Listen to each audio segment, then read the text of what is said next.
Hi అండి. ఇవాళ టిఫిన్స్లోకి టమాటా చట్నీ ఎలా చేసుకోవాలో చూద్దాం. ముందుగా పచ్చిమిర్చి వేసుకోవాలి. ఓకే,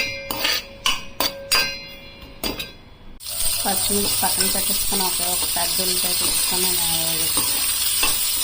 కొంచెం ఉంటే అప్పుడు టమాటాలు వేసుకోవాలి.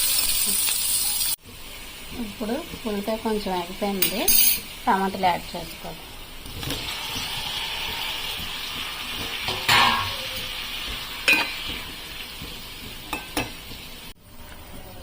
టమాటాలు వేసుకున్నాము.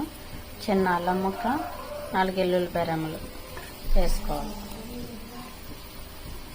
బాగా వేగించుకోవాలి. బాగా ఉప్పు వేస్తే త్వరగా ముక్కలు ఉడికిపోతే కనుక ఉప్పు వేసుకొని బాగా వేగించుకోవాలి. చిన్న చింతపండు యాడ్ చేసుకుని టమాటా పచ్చడి రెడీ. మిక్సీ వేసుకొని తర్వాత పోపు పెట్టుకుందాం.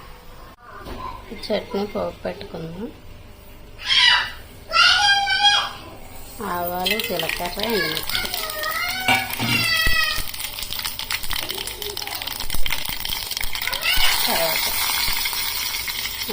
చట్నీ వేసుకోండి. ఎంతో టేస్టీ అయిన టమాటా చట్నీ రెడీ. మీరు ఎలా చేస్తారో నాకు కామెంట్ చేయండి.